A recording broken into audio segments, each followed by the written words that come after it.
I'm going to share with you basically things that I believe in. And you're going to kind of learn about what I believe in this presentation tonight.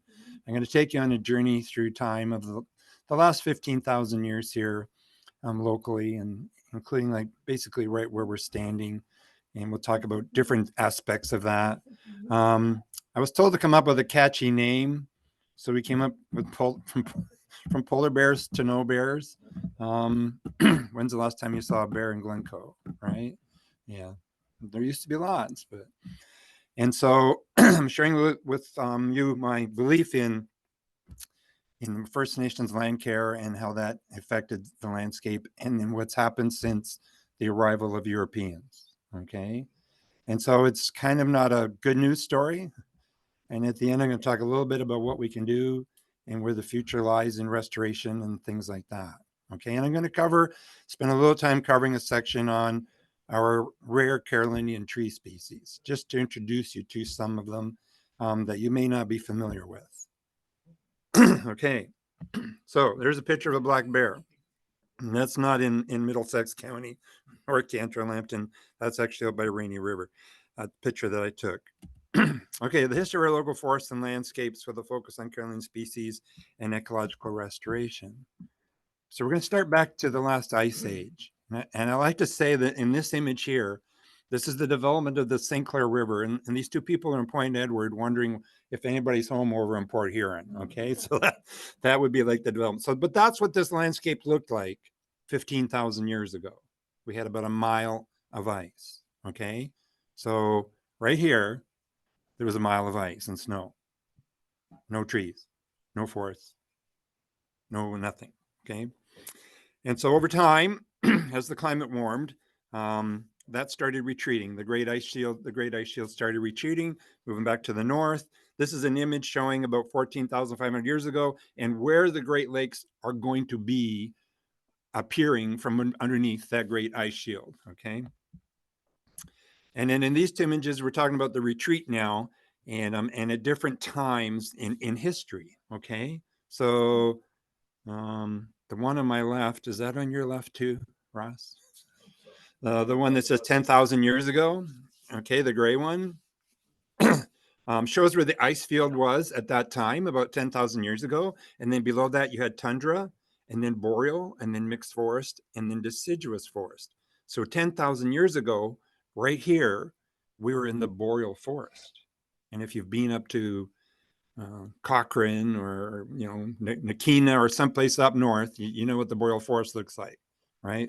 So we were in the boreal forest, and at one time we were in the tundra, and before that we were covered with the ice. So as time went on and the ice fields, ice sheets retreated to the north, we were all the different zones. Okay, here's an image of the Great Lakes about 6,000 years ago on the other side. So it is hypothetically possible. I have never found any evidence, but it's possible that when it was tundra and at the edge of the ice sheets, that polar bears may have traveled through this region. But polar bears are basically a saltwater, like to eat seals and things like that. But they will eat anything, including people and reindeer and whatever they can get their hands on. So, but it's possible that polar bears pass through this area. And then the picture on the other side of the polar bear sleeping there, is boreal forest. Okay, so we went from boreal forest, and at that time there were these great creatures. It was the age of the great mammals. Okay, and so we had mastodons here, and mastodon is basically North America's elephant. It's kind of basically what it is, being more of a temperate species though than the African elephant, handling colder weather. The woolly mammoth was more of an Arctic tundra creature, whereas the mastodon was a more southern forest mammal. And of course, about 12,000 years ago, probably during the Covis peoples period, the great mammals were wiped out from the world, really. This was going on around the world. There was a period of time when the great mammals were considered, I guess, a threat, or else they made a great dinner to have. But anyways, we lost those, and that had nothing to do with climate change. That basically had to do with the arrival of human beings around the world, the great mammals disappearing. And of course, this ties into Glencoe and a number of areas around southern Ontario. And Mary was talking about, where did the molar go? It's over there. Oh yeah. Was everybody on Zoom able to see that when you were showing it? So and then can you see that up there? Okay. Can you see that? They'll be able to see that on the screen, right? Yes, yeah. We can see it. So yeah, this thing weighs 4 pounds, and this was found locally. And one of the members of the family that found it is actually watching on Zoom from Edmonton. So thanks for doing that. So yeah, this is the tie to the mastodon. And I find that if you start talking about mastodons at different museums and that, most of them do have some kind of a sample or story about somebody that dug up the bones of a mastodon. Okay. And this is a news article about the situation here in Glencoe, the mastodon connection at Glencoe. Yeah. So after the boreal forest, this right where we are now was mixed forest. So that's coniferous evergreens mixed with deciduous trees, which, if you went up to Algonquin Park, that's basically what that is, mixed forest. There's still oaks and maples up there. And so then that was probably about 6,000 to 7,000 years ago. Okay. Then as things continued to warm up, we finally became the deciduous forest region about 4,000 to 6,000 years ago. And then savannas also developed. Okay. So now we've just quickly gone through, over 10,000 years, and we've gone from a mile of ice and snow to savannas and deciduous forests. Okay. And there's a really lucky scenario here in North America compared to other places in the world, especially Europe. So I just want to make a comparison here to what was going on in Europe, because the latitude we're at here is about the same as the northern Mediterranean. It's the same as Barcelona, same as Rome. That usually surprises people to think that. Okay. And so when the ice fields came down in North America, they reached down to about the Kentucky border, southern Ohio, the Kentucky border. So Kentucky was tundra at that time. Okay. And then Georgia was probably boreal and mixed forest, and then down in Florida and all across Alabama at the Gulf would have been the deciduous forest. Okay. So, but in Europe, consider that, the Kentucky border is much further south than us. Okay. So those ice fields in Europe went right to the Mediterranean and the mountain range that curved along the Mediterranean. And in doing so, they obliterated everything. There was nothing left in Europe, plant or animal wise, with the last ice age. Whereas in North America, they got to the Kentucky border, and from Kentucky, like I just explained, all the way down to Florida, were all of the bioregions, all of the forest zones intact, still thriving and surviving. So when the glaciers retreated, we got all our zones back. When the glaciers retreated in Europe, there was nothing to come back. So the things that did come back had to have a pretty special dispersal mechanism, produced an abundance of seed. Most of it had to blow back into Europe over mountains and from different areas. And so as a result, we still have a very intact high biodiversity in North America, whereas Europe has a very low biodiversity. Okay. And if you talk to an arborist in Europe, even in Spain, where you can grow palm trees, right? At our latitude, Spain has about 25, 26 species of trees, native trees. Okay. We have about 70 species of native trees. If you go to Tennessee and North Carolina, it's 125 species of native trees. If you go to England, surprisingly, there's about 6 to 8 species of native trees in England. So they were really wiped out, and it hasn't really returned.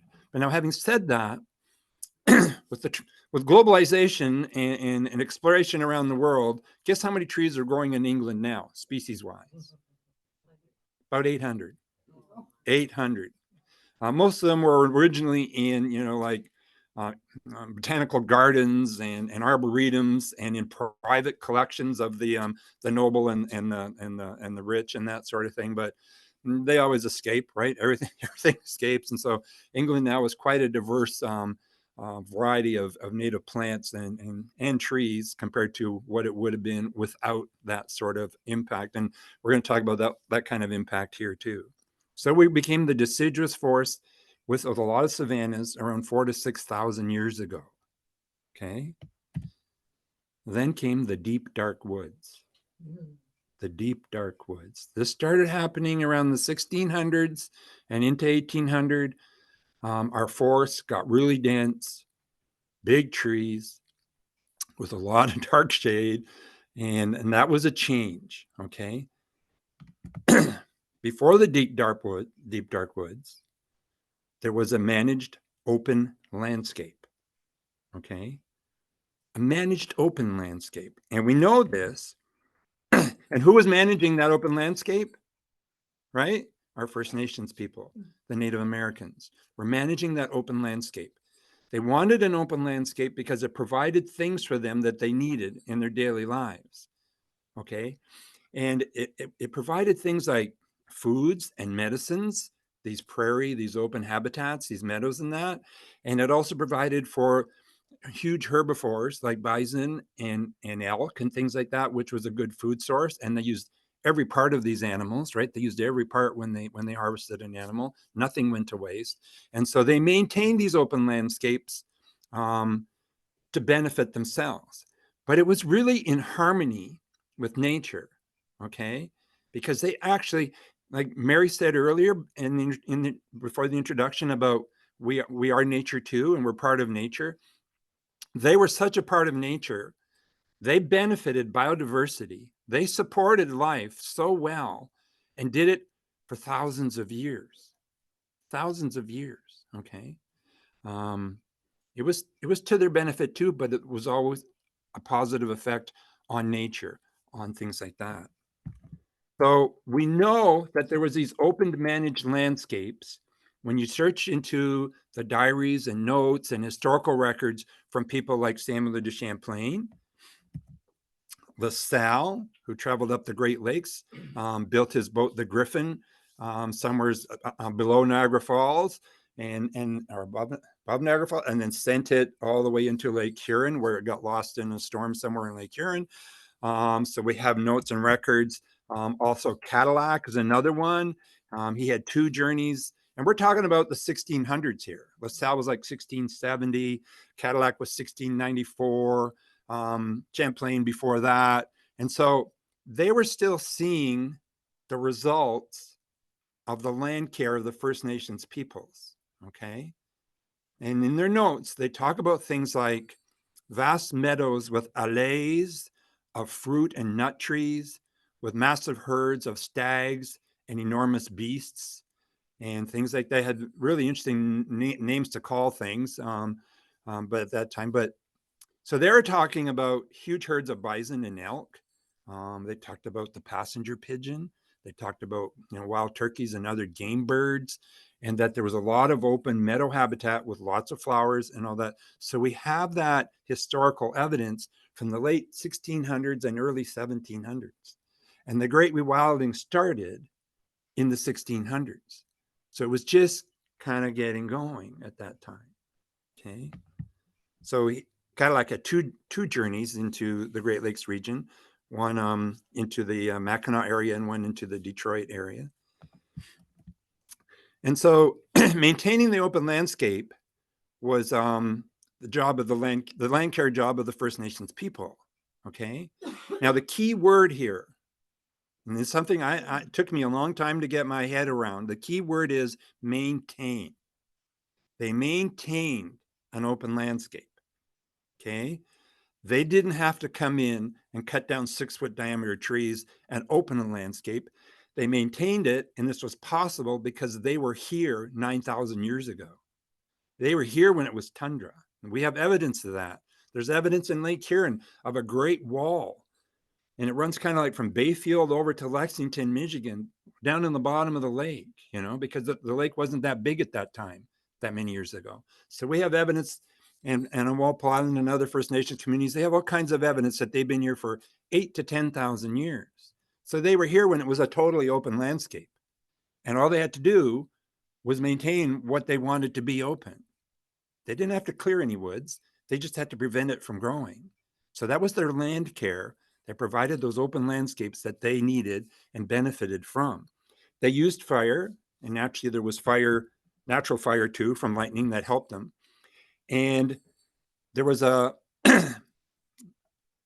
synergy between them maintaining open landscapes and then supporting the huge herds of herbivores like the bison. And I wore my bison t-shirt tonight, by the way, just so you can see that. Wore my bison t-shirt and elk, and that provided for them pretty much everything they needed.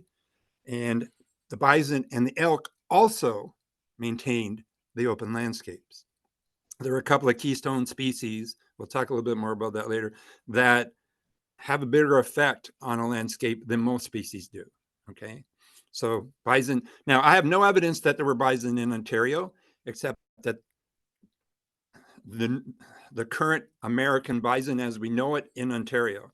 There is a record in Toronto of somebody digging up the skull of a bison in the 1920s, but it had straight horns. It didn't have the regular bison, and that skull was a little bit different. So there was some form of bison in this area in southern Ontario 10,000 years ago that was carbon dated to 10,000 years old.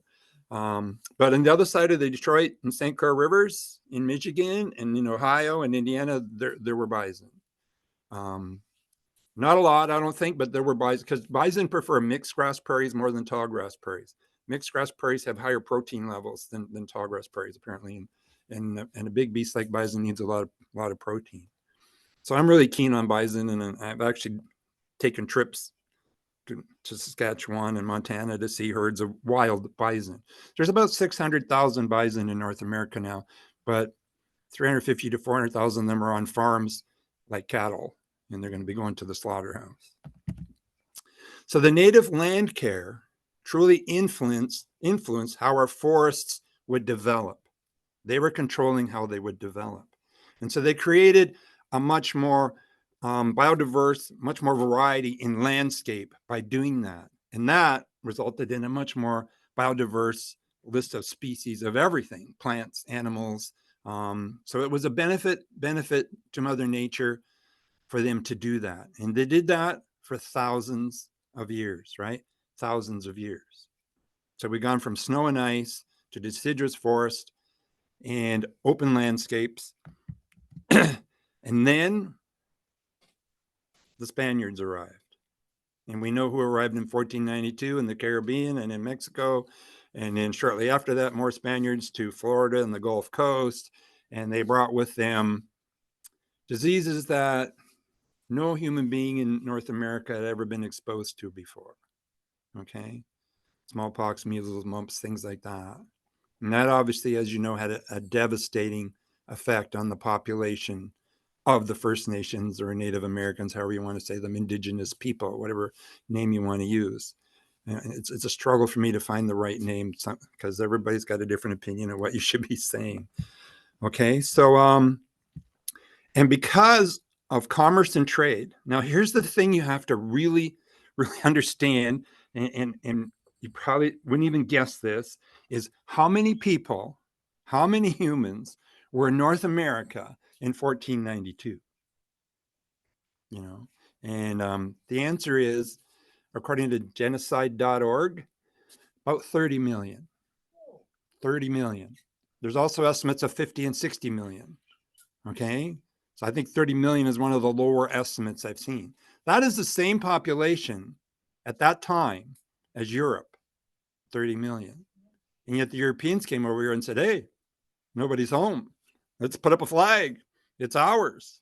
Let's take, like there were 30 million people here. And so because of their trade and commerce, the disease showed up in the south, but it traveled north and east and west from the south without any Europeans going there. Okay, it started spreading on its own because they were mingling with each other, trading with each other, that kind of thing, traveling. They weren't too many nomadic tribes pre-European contact. They were pretty much in territories, that sort of thing. So So yeah, the disease traveled across North America to the point that by the time, Champlain and Cadillac and LaSalle showed up here, 90% of the population had passed away. They found a depleted population of human beings. There probably was nobody here in a lot of the regions at that time. So can you imagine losing 90% of your 30 million people and then the effect that had on your land care of the landscape? All of a sudden it was done. It was gone. There was no land care. And so without the land care, the great rewilding developed. Nobody was there to stop the forests from spreading and taking over the open landscapes, the tallgrass prairie meadows, things like that. So over centuries, starting around 1600, 1650, there was an increase in forest and old growth cover. Okay. Now there's another little interesting link to this is that maybe you've heard of the mini ice age. Well, the mini ice age was like from 1500 to 1800, something like that, 1700. That coincides totally with the European expansion around the globe and the elimination of indigenous peoples globally, and then the rewilding of the landscapes without their land care. And so many trees and forests grew that it sucked so much carbon out of the atmosphere that the planet chilled a little bit.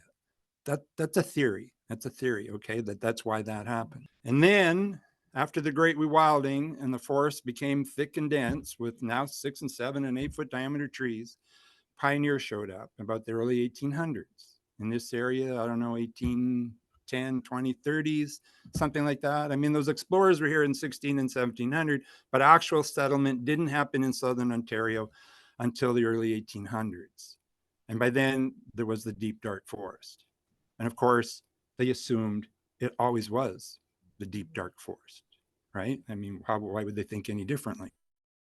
And so, but there was still some tallgrass prairie at that time. And they quickly turned to the tallgrass prairie because that was the easy place. That was the easy place to make a living.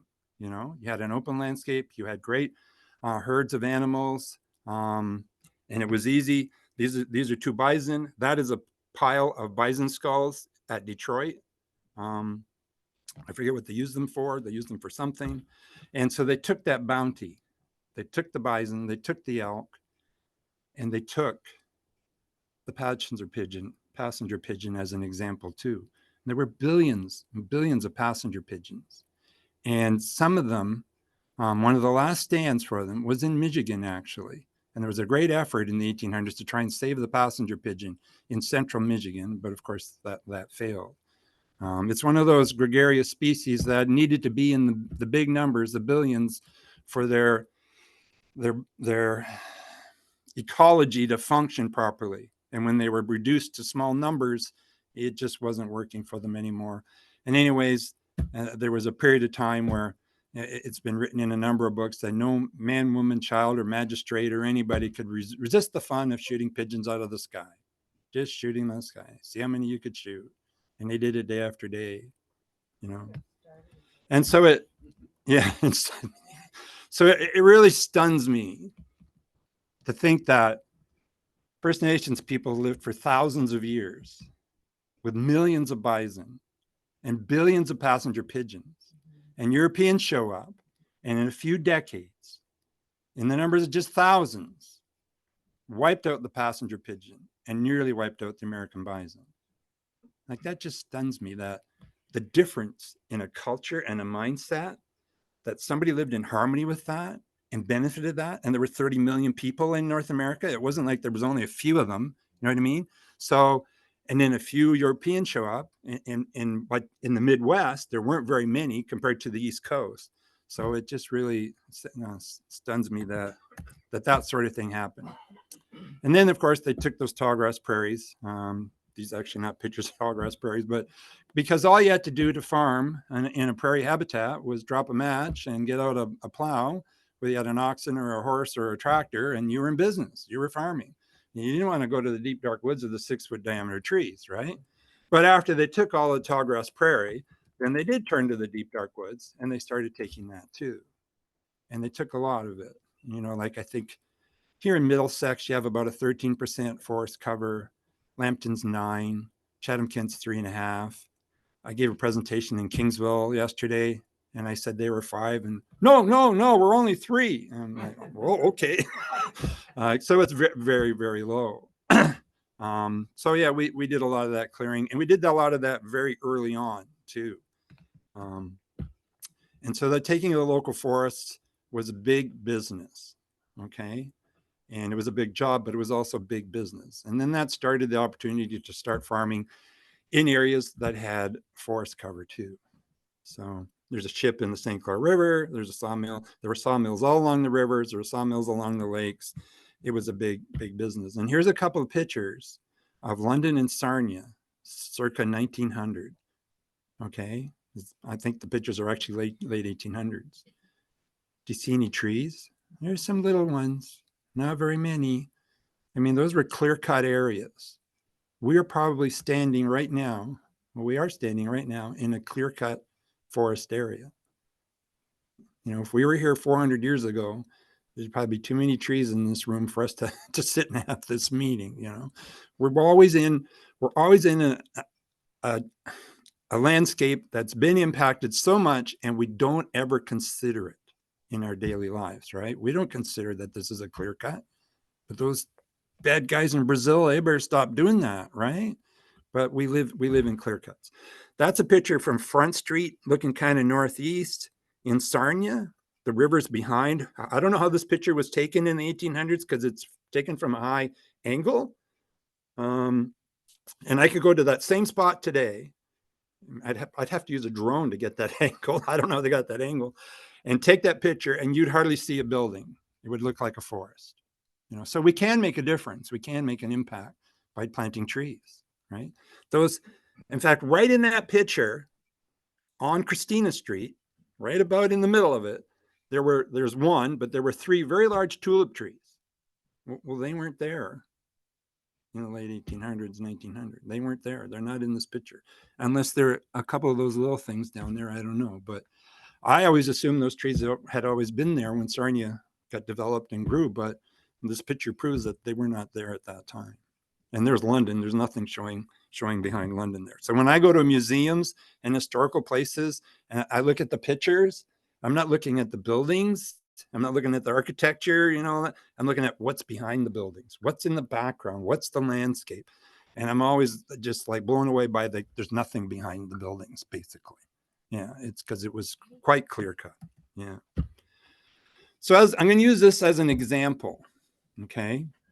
The first report of the directors of the State Forestry Commission of Michigan. Okay. So that's just the other side of the Detroit River and St. Clair River. So I consider that the same thing was happening here, was happening in Michigan on the other side. Get rid of the names Ontario, Michigan. It's the same region. Okay. So they developed a forestry commission. And the act was formed in 1887. I'm going to read this part to you. Okay. It's a few pages. I'm going to read this part to you. It shall be the duty of said forestry commission to institute an inquiry into the extent to which the forests of Michigan are being destroyed. So there was some concern already in 1887 about the loss of forest cover, the loss of trees. Also, as to the effect of this diminution, of wooded surface in disturbing and deteriorating the natural conditions of the climate. So 150 years ago, they were saying, what's this going to do to our climate? How is this going to impact our weather? Okay. So they want to know what the extent of the loss of forests were going to do and how that was going to affect the natural conditions of the climate. So we were talking about this 150 years ago, and we're still talking about it today. Okay, I believe that's the Detroit River there. So the Forestry Commission of Michigan, the said commission shall make a report of the results of their inquiries to the governor of the state, together with legislation as seems to them expedient to the propose to preserve and restore the forest wealth of the state. So that's what the job they were given to do. They were supposed to come back with a report to create some legislation to preserve, restore the wealth of the forest wealth of the state. That was their task, okay? This is what they said in their report. The commission takes the liberty of stating that they are not opposed to the removal of timber. They do not recommend that farmers should go about planting trees, forests on good arable land. They do not believe that peril is imminent to Michigan as a result of the extensive loss of the forests. On contrary, they commend the practice of securing the best possible returns by cutting off the mature timber of our state and have no sentiment to waste over the removal of the monarchs of the forest that are ready for harvest. So like, no problem. Just keep taking. Does that kind of like ring a bell? That's still happening in Chatham-Kent, still happening in Essex. We don't have tree cutting bylaws in those counties. We've lost thousands of acres in the last few years in Chatham-Kent, and you can't stop it. This makes it a little more interesting too. The people of the state of Michigan enact that the members of the State Board of Agriculture are hereby constituted a commission to be known as the Independent Forestry Commission. So they asked the ag guys, should we stop cutting down trees? And then they told them the Independent Forestry Commission shall serve without compensation. So we want you to do this job. We want you to go and look, find out when we're concerned about what's happening to the forest and we're losing them, what should we do? Give us legislation. And they asked the agriculture people to do that, and they didn't pay them to do that. And they didn't do that. They could care less. And then on the other side of the picture are lobbyists, right? We're still dealing with lobbyists. And that was mostly the timber industry. And of course, they throw the same things at you. It's big business, lots of numbers, good tax dollars, lots of jobs. And so there was a no-win situation for that forestry commission to come back with anything to protect the forest covers of Michigan. And the same thing was happening in Ontario. Yeah. By 1880, we were pretty close to where we are now by the late 1800s in southern Ontario, and the same thing in Michigan. Those are some of the southern counties in Michigan, somewhere between 25 and 17, 15% forest cover by 1880. Those are images of Port Huron 100 years ago and what it looks like today. The left side of that newer picture is starting the downtown Port Huron. So, yeah. And habitat loss, forest cover in the empty county is around 9 or 10%. Okay, so that's a typical image from an airplane. I took that picture. That's a Google Earth shot in the middle of Chatham-Kent. Little patches of forest, small blocks of forest, little islands of green. And if you're something that needs forest cover, that's not going to cut it. Okay, so our list of species at risk, our endangered species list is growing every year, all the time. And basically, it's just a slow decline of everything in our region that needs that forest cover. And also tallgrass prairie, because as we said, we've lost 99.73% of the tallgrass prairie in North America. So if you're a tallgrass prairie creature, you're doomed, you're done. I mean, you can't live on 0.03% of what you had before. I mean, that's just not even thinkable. It takes a while for that to play out. You know, life really works hard at surviving and existing, and so that there's a delay between the loss of the forest cover and the loss of the prairie or whatever kind of habitat and the loss of the animal. Some of it's fairly quick. And people say, well, you know, when you lose a wetland or you lose a forest, they can go to the next wetland or the next forest. No, you can't go to the next. Those animals can't go to the next. First of all, it'd be hard for them to get there. Another thing is that it already has its carrying capacity. It's already full of those animals, those birds, those insects, those plants and trees. Like there's no room. So basically, when you eliminate something now, at this point of having lost 90% on average of our natural cover, when you lose something, everything that lived there, you just killed it. It's got enough place to go, nothing to do. So that's the situation, forest cover and habitat loss in Lambton County. And then the little blocks of forest that we do have drainage ditches alongside of them. The fields are tiled, and so they've totally changed the hydrology of those landscapes. And so those forests are much drier today than they were 300 years ago. Okay, these trees that are growing in there, because tiling really started up in the last 50 to 100 years, and to any kind of extent, those trees growing in there, I don't think they can hardly replace themselves in that different moisture hydrology regime than when they germinated 100 or 150 years ago, or even 75 years ago. You know what I mean? So those forests don't have much of a chance in the long term. And when I see a picture like that one where that open field has that winding water path through it, what I see is, because you can still find some of these, like in Bickford Oak Woods near Sarnia, interior forest, buttonbush, swamp, you know, and they're very primordial, primeval kind of habitats. That's what that would have been. Now that's been plowed and disked for over 100 years, and and then sprayed and poisoned for the last, 60 or 70 years, right, since the Second World War.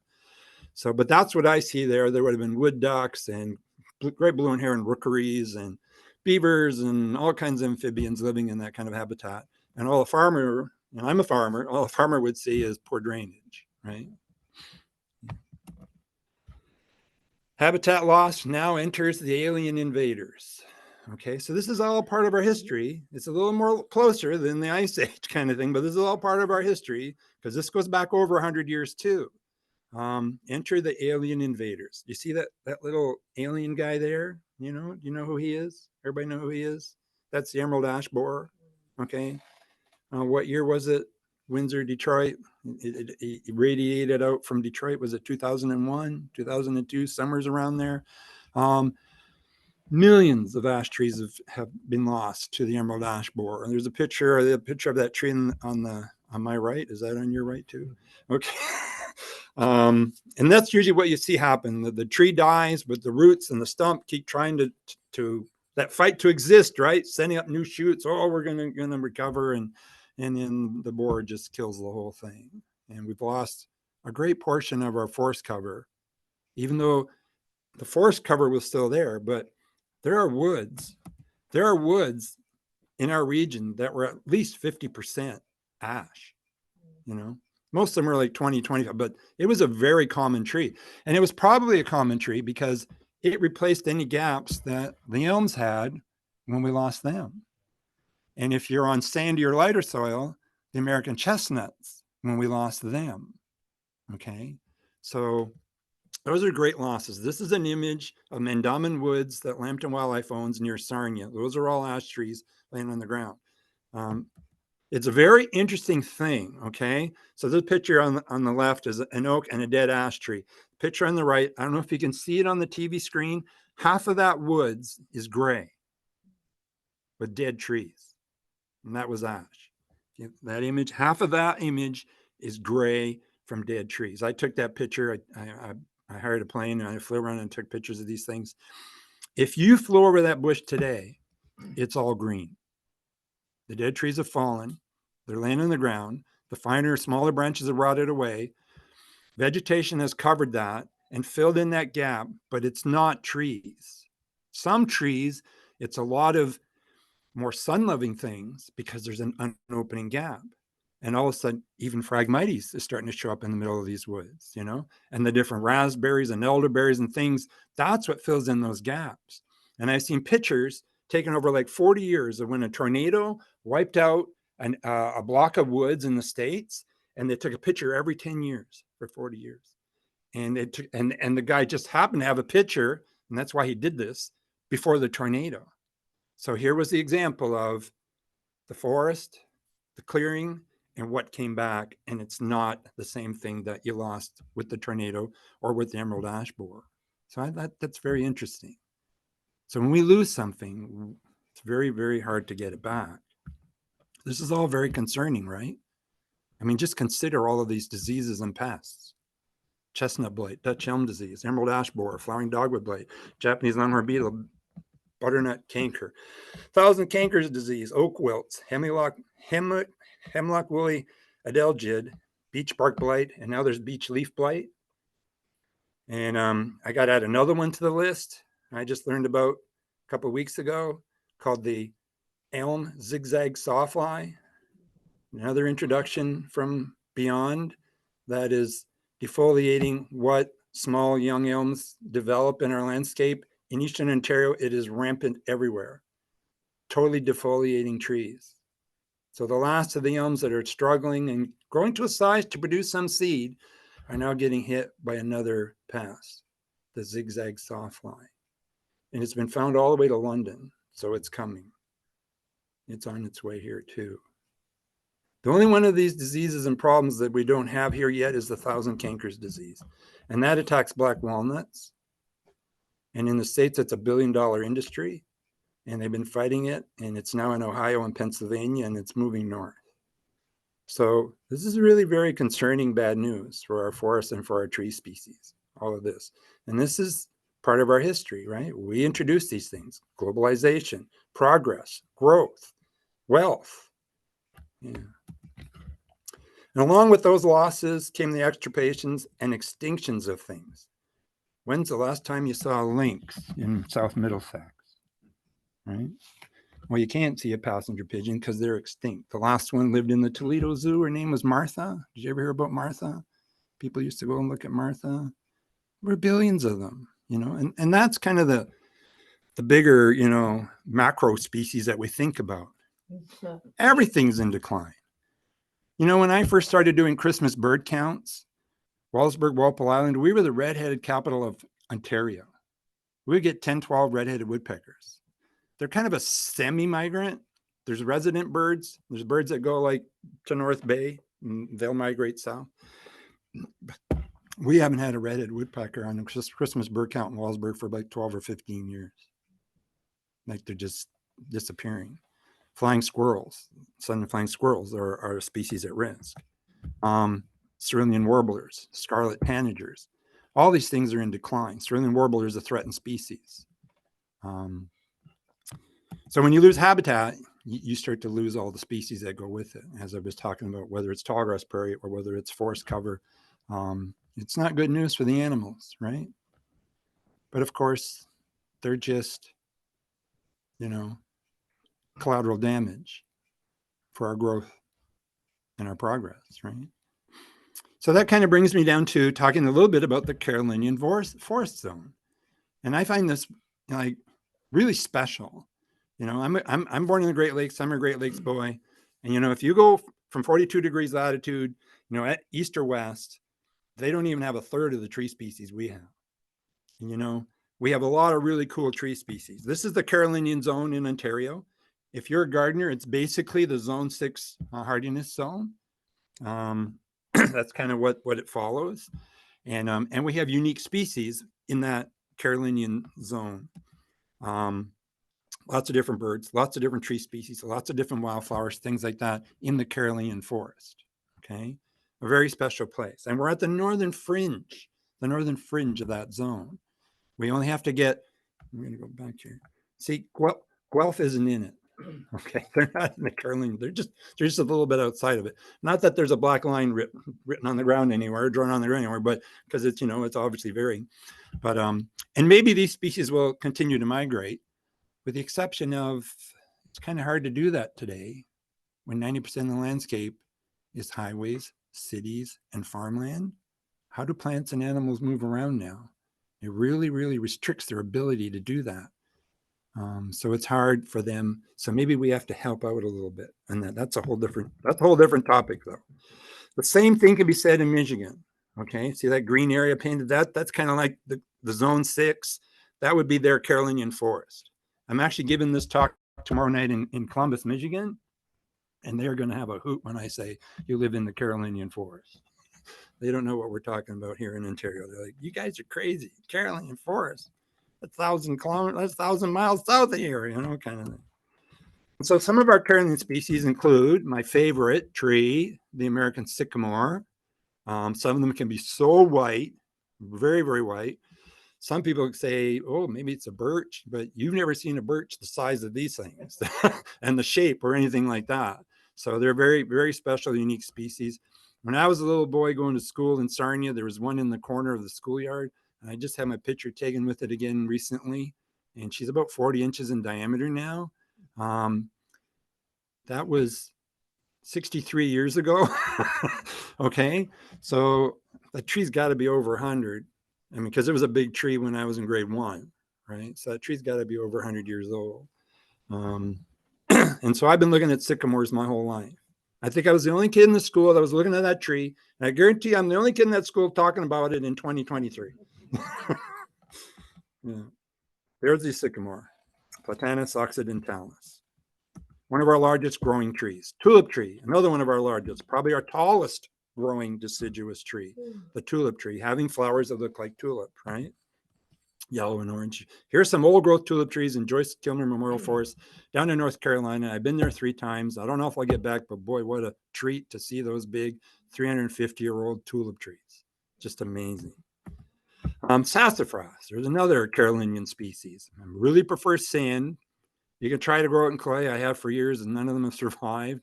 But you never know. Maybe somebody can make it work somewhere. And don't just think you're going to dig a hole and add some sand, because those roots got to go a lot further than the hole you just dug to get it going, kind of thing. But anyways, and they have a nice fruit that birds like to eat and spread the seeds around.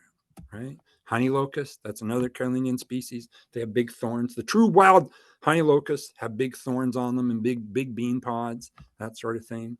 Very delicate foliage on them. Ohio buckeye. Now that's the only place that's found in Ontario in the wild is on Walpole Island. Okay. So it is on our Ontario list, but you get off Walpole Island. Although I've heard that in the Nith River area, there's an escaped population. So it's hardy in our zone, in the Carolinian zone. You can plant it anywhere, and that is garden centers sell them. So there is an escaped population introduced along the Nith River. Pawpaws. First Nations probably brought those to us. Turns out there's a fellow right now, Andrew Bodrog, doing a study on pawpaw populations in Ontario. And so I think Chatham-Kent is at the lead now with 37 or 38 known sites. He's actually found more sites than was historically believed to exist before we lost the forest cover. So that's kind of interesting that he's found that many. And Chatham-Kent's the capital of pawpaws. Okay, then we're the capital. Essex is second, but we beat them out. There's a lot in Middlesex and in Lambton County too, and in Elgin and in the Niagara region. Cool tree. I love the fruit. Actually, one of the people I met today on the way here, I had to drop off a box of pawpaws because they were going to a meeting and they wanted people to try pawpaws. So you don't get to try pawpaws. I gave them away. Kentucky coffee trees, another one, a Carolinian species. They have big bean pods too. Big double compound leaves, like to a meter long, even longer, with over 100 leaflets on them. Really, really tropical looking trees. Hop tree, this is a small tree. This is a great backyard patio by your sidewalk tree, and it supports giant swallowtail caterpillars. Black gum, we have that in Walpole Island and Tanager Woods near West Elgin. We have black gums. There's a number of oaks that are strictly Carolinian species, like pin oak and Shumard oak. And you can tell a Shumard oak. See the picture on the right? Now, apparently my flash went off. I was in the deep, dark woods, apparently. My flash went off. But that tree in between those two, further back, that looks black, look at the buttressing on it. Okay, and look at these oaks in front of it and the oak further behind it, almost straight into the ground. Okay, there's a little bit of a flare. That's diagnostic. You see that Shumard oak. Okay, see the one on the left? See the buttressing on the roots? I don't need to see anything else. I see that from a distance. I could call that tree from 100 meters away. Oh, there's a Shumard over there. To look at the leaves and look at the acorns is pretty hard between that and a red. But when you see that buttressing, that's the real clue. Blue ash with its square stems, quadrangulata. It has square stems. It's the only ash that the emerald ash borer didn't like the taste of. Yeah. So on Pelee Island, and the archipelago of the Western Lake Erie, there are ash trees. All of the white and green ash are pretty much gone, and all the blue ash are still there. You can walk through a forest cover on Pelee Island that is blue ash, hackberry, chinkapin oak. That's the matrix. It's the only place I think you can do that in the world, those islands in Lake Erie. A forest of blue ash, chinkapin, and hackberry. Hackberry is a very newcomer to Ontario. wasn't here like 120 years ago in mainland Ontario. It was probably on the islands at that time. Okay, so before I get onto what to do, I just want to say, like these Carolian species are special. They're at the northern fringe of their range, so they're genetically unique, okay? And I believe they need protection. And there's been some consideration lately by the organizations that decide what's threatened and what's endangered, that if there's a healthy population in Kentucky, we don't got to worry about it. That's the way they're thinking now. And I'm like, no, because that tree in Kentucky probably wouldn't survive here, right? Because of the different climate, the different whatever, the different soils, it probably wouldn't survive here. Or the tree in like red oak grows in Algonquin Park, and it grows in southern Georgia. We'll try and take an acorn from Georgia and grow it in Algonquin Park, and try and take it from Algonquin Park and try and grow it in Georgia. It's not going to work. So the genetics of these species at the fringe of their range are special. They can handle stuff. They will speciate. They will actually create new species. They will mutate. They will handle what's coming to them. And to say, well, there's a population in Kentucky, we don't got to worry about it, is a big mistake, in my opinion. We really need to protect these trees here in Ontario. Okay. And the other nice thing I mentioned before, that if you go east or west, there's like way less species, like 20 and 20.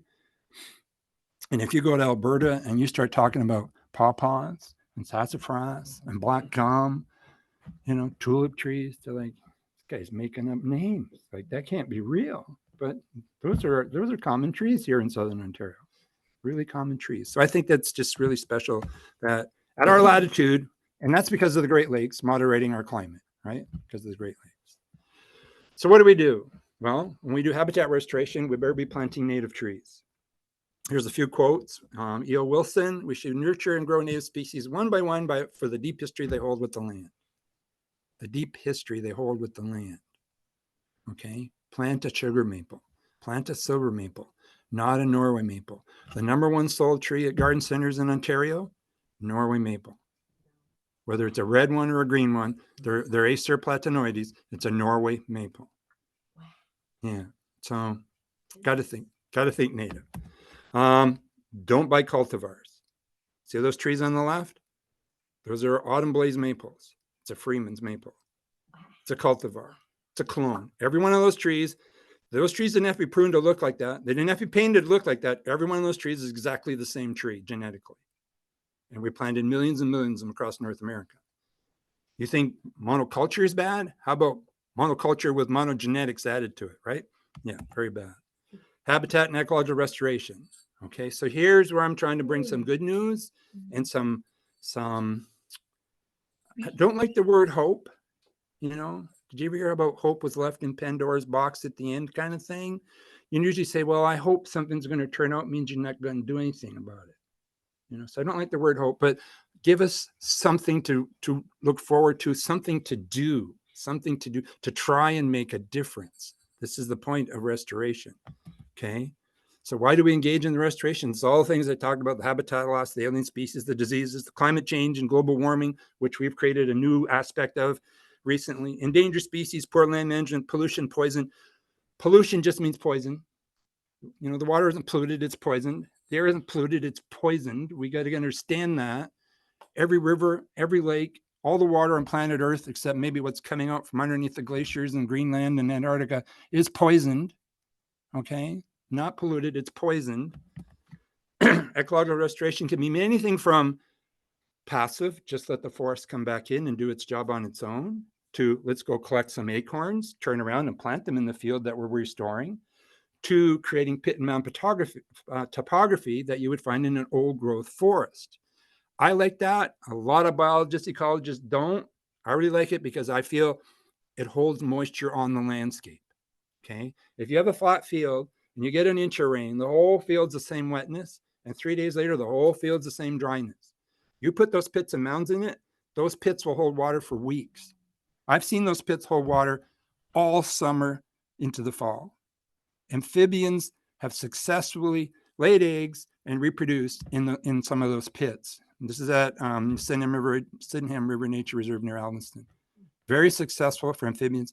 Animals go to it for drinks right away. Deer, turkeys, sit there in the evening, you can watch them come out for a drink to those pits and mounds. And it gives an opportunity for biodiversity, okay? Because you got water in the pit, you got a drier mound, and you got the moisture level between this pit and mound and the next pit and mound. We put approximately 30 to 35 pits and mounds per acre, okay? And so that is the opportunity for more different kinds of species of plants to germinate. If the whole field's the same wetness and then the whole field's the same dryness, there's only a few species that are going to germinate on that compared to holding the moisture on the landscape. So that's just a little plug for what I believe is a good way to do restoration. It's a long-term vision. You know, I got to give conservation authorities kudos. Man, they can grow trees really fast in straight rows, really fast. They go in and they mow. They go in and they spray with Roundup. They go in and they spray with pre-emergent first. You know, a lot of poison used in that process, but they can grow trees really fast. But that will never become a forest. Even the pit and mound topography cannot become. We can't go back. Nature doesn't go backwards. Nature's always evolving forwards. So there's going to be a novel, something different, but we got to give it its best chance to do what it can do, right? So ecocentric restoration, the important thing about the ecocentric restoration to me, you just do these simple things: control alien species, use only native species, control animal populations because there's nothing to control them now, like white-tailed deer, use prescribed berms, things like that. Volunteering has become a big thing, and it's kind of bringing people together, linking ecology, sociology, and history, but kind of all put together, right? Thousands of people are getting involved in this. Today, there are over 1.5 million environmental non-government organizations in the world, over 1.5 million. 1950, there was a few. You know, that's not that long ago, right? And a lot of people trying to work to do a lot of good things and make a difference. And the lessons from history are, we've been on the wrong path and we've been destroying things, right? And now we got to consider the common things, the monarch butterflies and endangered species. You know, do we care about eastern tiger swallowtails? Do we care about freshwater mussels? I do. You know, they belong here. They need to be here. They're part of the biodiversity. And that doesn't just mean the pretty things. It also includes snapping turtles and eastern fox snakes. We got to consider everything. You need the biodiversity. This is a quote from Sarah Stein. If anybody ever read Noah's Garden, Sarah Stein. Since each microbe, animal, and plant possesses some innate portion of the know-how that makes the whole earth work, the loss of any species erases some portion of the organic intelligence and leaves the land more stupid. Okay. Yeah. And that's the end of my presentation. So I talk to young people all the time. What you're doing today, if you're involved in ecological restoration, if you're involved in a conservation effort, if you're involved in an environmental effort, the things you do today will make a difference to what comes through this mess and evolution has to work with in the future. You can make a difference to what evolution has to work with in the future. Like, what a wonderful opportunity. Instead of saying it's hopeless and not trying to do anything, come on, there's a lot you can do. Okay.